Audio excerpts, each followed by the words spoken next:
नाज़रीन ग्रामी, आए रोज एक ऐसी वीडियो सामने आ जाती है जो कि गरीब मुल्क की 24 करोड़ गरीब अवाम का मुंह चढ़ाती है। अब एक और वीडियो सामने आई है जिसमें एक मसूफ है, कोई ब्यूरोक्रेट हैं, वो अब उसको कोई पार्क नहीं मिला, कोई जगह नहीं मिली, वो रोड के ऊपर ही जॉगिंग करने का मूड हुआ है साहब का, और साहब ने अपने बच्चे को भी साथ लिया है और पीछे डालों का प्रोटोकॉल, पुलिस वाले जो अवाम की तनख्वाह के पैसे लेते हैं वो इस ब्यूरोक्रेट के, इस अफसर के जो है वो गुलाम है और वो गुलामी करते हुए पीछे प्रोटोकॉल दे रहे हैं। और सामने अगर आप वीडियो को गौर से देखें, मैं कोशिश करूंगा वीडियो भी साथ चलाऊंगा, उसमें आप देखें कि वो आने वाले लोगों को आगे से कह रहे हैं कि साइड पे हो जाएं। साहब बहादुर जॉगिंग कर रहे हैं, तो साहब बहादुर को ना तो कोई पार्क मिला है, साहब बहादुर को ना तो इतने बड़े जो घर उनको मिले हुए हैं अयाशियां करने के लिए, उस घर में कोई इतनी बड़े घर में उसको जगह नहीं मिली कि वो जॉगिंग कर ले, क्योंकि साहब बहादुर का मूड बना है कि मैंने इस अवाम का मुंह चिढ़ाना है और बताना है कि पाकिस्तान में इस वक्त दो नजरिए चल रहे हैं। एक नजरिया है अमीरों का और एक नजरिया है गरीबों का।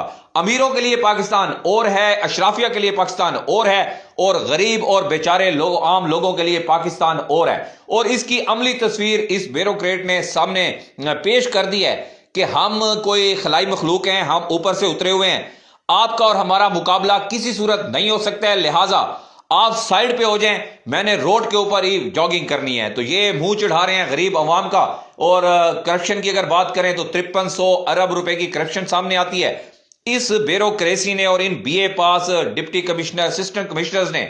मुल्क का जो बेड़ा गर्क किया है वो सियासतदानों ने भी नहीं किया, वो जर्नैल्स ने भी नहीं किया जितना इन लोगों ने किया है, क्योंकि इनका कोई कैलिबर होता नहीं है, इनकी ना कोई एजुकेशन होती है, जस्ट एक अंग्रेजी बेस इम्तिहान ये पास करके और बड़ी बड़ी सीटों पर आ जाते हैं। पहले दिन इनको फिरौन बनाकर मार्केट में भेजा जाता है, पहले दिन ही इनको करोड़ों रुपए की गाड़ियां दी जाती हैं, गार्ड दिए जाते हैं और सब्जी के रेट चेक करवाए जाते हैं। तो इनकी गर्दन में सरिया होता है और ये सरिया पता नहीं कब तक रहेगा, कब तक बदकिस्मत पाकिस्तानी कौम इन ब्यूरोक्रेट्स को बर्दाश्त करती रहेगी, जिनकी ना तो कोई एक्सपोयर है, ना तो इनका कोई क्वालिफिकेशन है, ना ही इनको कुछ काम करने का कोई ढंग है, और ना ही इनको ये तमीज सिखाकर भेजी जाती है कि आपने गरीब के साथ कैसे रहना है, आपने गरीब की आह से कैसे बचना है, आपने गरीब का साथ कैसे देना है। इनको कुछ नहीं समझाया जाता। इनको यह समझाया जाता है कि आप जाएं, आपको ये डाले दे दिए गए हैं, गार्ड दे दिए गए हैं, चढ़ दौड़े गरीब के ऊपर, आप खलाई मखलूक हैं, ये आपकी रियाया है। और वो ये साबित करते हुए आपको आए रोज दिखाई देते हैं।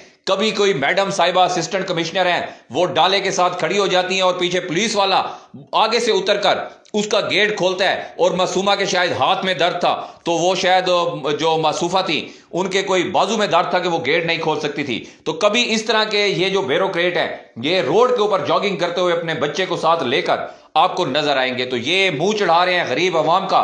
दूसरी जानिब अवाम के पास दो वक्त की रोटी के पैसे नहीं है, अवाम इस वक्त गुर्बत की लकीर से नीचे जा चुकी है। ऊपर से हुकूमती पॉलिसियां, ये जो चलान किए जा रहे हैं, ये जो तजावजात के नाम पर और ये रेडियां तोड़ी जा रही हैं, तो इन्होंने तो वैसे ही बेड़ा गर्क कर दिया है। और दूसरी जानिब ये जो अशराफिया का पाकिस्तान है, इनको कोई जो है वो किसी किस्म की फिक्र नहीं है, कोई फाका नहीं है इनको। ये लोग अवाम का मुंह चढ़ाने के लिए रोड के ऊपर निकल पड़ते हैं, अपने बच्चे को भी साथ लेते हैं, पीछे पाकिस्तान की गरीब अवाम के टैक्स का जो पैसा है उसका पेट्रोल डलवाकर डालों का प्रोटोकॉल भी लिया जाता है, और ये साहब बहादुर अयाशी कर रहे हैं। आप इस हवाले से क्या राय रखते हैं? अपनी राय का इजहार कमेंट सेक्शन में जरूर कीजिएगा।